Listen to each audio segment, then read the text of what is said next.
बांग्लादेश में तख्ता पलट हो चुका है। वहां की पीएम शेख हसीना भारत में शरण लिए हुए। वहां लाखों लोग आरक्षण को खत्म करने के लिए प्रदर्शन कर रहे हैं। जब ये लोग प्रदर्शन करते हैं तो ये मंदिरों को निशाना बनाया जा रहा है। वहां आंदोलन के नाम पर हिंदुओं की हत्याएं हो रही है। लोग सरकारी संपत्ति में आग लगा रहे हैं। और जब किसी मुस्लिम देश में ऐसी स्थिति उत्पन्न होती है तो स्वाभाविक है कि हिंदुओं को निशाना बनाया जाएगा। और ऐसा ही हो रहा है बांग्लादेश में। कश्मीरी हिंदुओं का भारत में क्या हुआ था उसे कोट करने की आवश्यकता नहीं है। अब आप सोच लीजिए बांग्लादेश में रह रहे हिंदुओं के साथ क्या हो रहा होगा। वहां करोड़ों हिंदुओं की संपत्ति लूटी जा रही है। उनके घरों को आग लगा दी गई है। और ये बातें हवाई नहीं है। आप खुद ट्विटर पर जाकर दिल दहलाने वाले वीडियोस देख सकते हैं जिन्हें नकारा नहीं जा सकता।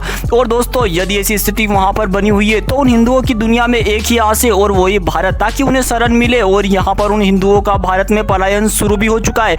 दोस्तों ये मैप देखिए। यदि बांग्लादेश की कुल जनसंख्या की बात की जाए तो वो है 17 करोड़ के आसपास। और उसमें हिंदुओं की संख्या है 1 करोड़ 10 लाख के आसपास। और दोस्तों ऐसा हो सकता है कि 1 करोड़ लोग भारत में नहीं आए, लेकिन लाखों लोग भारत में आने की कोशिश जरूर करेंगे।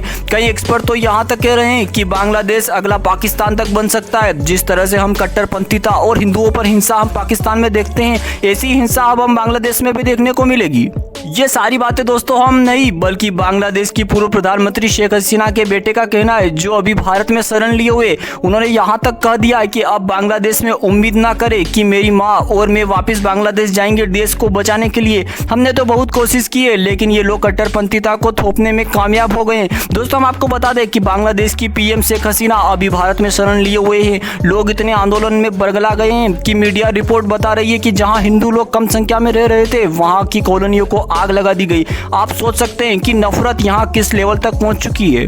ये देखकर तो यही लग रहा है कि बांग्लादेश में आरक्षण विरोधी आंदोलन तो बहारा था। जिस तरह से आरक्षण को खत्म करने के बाद लगातार बांग्लादेश में हिंदुओं पर हमले हो रहे हैं, उससे लगता है कि यह पूरा आंदोलन हिंदुओं के खिलाफ ही शुरू हो गया है। हिंदू महिलाओं को उठा लिया जा रहा है, हिंदुओं के घर जलाए जा रहे हैं, हिंदुओं को व्यापारियों को लूटा जा रहा है। और हर साल बांग्लादेश में नवरात्रि गणेश पूजा के दिनों में हिंसा की खबरें आती रहती है। कई रिपोर्ट में तो ये दावा किया गया है कि अगले 3 दशक में बांग्लादेश में हिंदुओं का नामो निशान मिट जाएगा।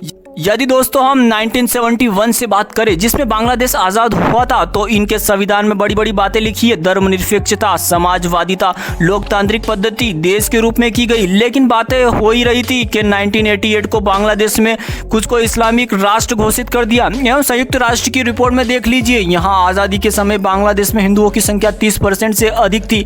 लेकिन 1947 में देश के बंटवारे और फिर 1971 में पाकिस्तान से बांग्लादेश के बंटवारे के वक्त वहाँ के हिंदुओं को आतंक का सामना करना पड़ा। इसी दौरान बड़ी संख्या में हिंदुओं का कत्लेआम किया गया और काफी संख्या में लोग भारत में शरण लेने के लिए उस टाइम में भी मजबूर हो गए थे। और एक बड़ी संख्या में हिंदुओं का धर्म परिवर्तन कराया गया। मतलब दोस्तों 1947 में देश के बंटवारे से ही बांग्लादेश में हिंदुओं के खिलाफ बेइंतहा जुर्म होने लगा। और उस वक्त लाखों हिंदुओं की मौतें हुई और कई लाख भारत में शरण लेने को मजबूर हुए। आजादी के समय जहाँ 30% हिंदू वहाँ थे तो वहीं 10 साल में घटकर वह 22% तक पहुँच चुके थे। वहीं दोस्तों बांग्लादेश में इतिहास में हिंदुओं पर सबसे ज्यादा जुर्म 1971 के बांग्लादेश मुक्ति संग्राम के दौरान हुआ। इस दौरान पाकिस्तान सेना ने हिंदुओं के गांव का सफाया कर दिया। एक रिपोर्ट के मुताबिक 30 लाख से अधिक हिंदुओं का नरसंहार किया गया। इसके साथ ही कई लोगों ने भारत में भागकर अपनी जान बचाई। वहीं हिंदुओं का परसेंट 22 से घटकर 14% तक आ गया था इसके बाद में। तो 1971 में जो हिंसा हुई उसके बाद भी ये लोग रुके नहीं है। बीते 50 सालों में बांग्लादेश की हिंदू आबादी 13% से घटकर 8% तक पहुंच चुकी है। लेकिन आखिर क्यों दोस्तों लोग ऐसा आतंक क्यों करते हैं? पहला कारण तो यही है कि इनकी धार्मिक कट्टरवादी सोच है, जो गजवाए हिंद का नारा लगाने वाले धार्मिक लोग करते हैं। दूसरे धर्मों के लोगों को अमानवीय समझना इनके धर्म का मूल है। शायद इसीलिए इतनी क्रूरता से ये लोग दिखाते हैं कि ट्विटर पर जो वीडियोज आ रहे हैं उन्हें देखकर तो यही लगता है। वहीं कई रिपोर्ट्स में बताया जाता है कि हिंदुओं के खिलाफ हिंसा का मुख्य कारण उनकी जमीन हड़पने की कोशिश है।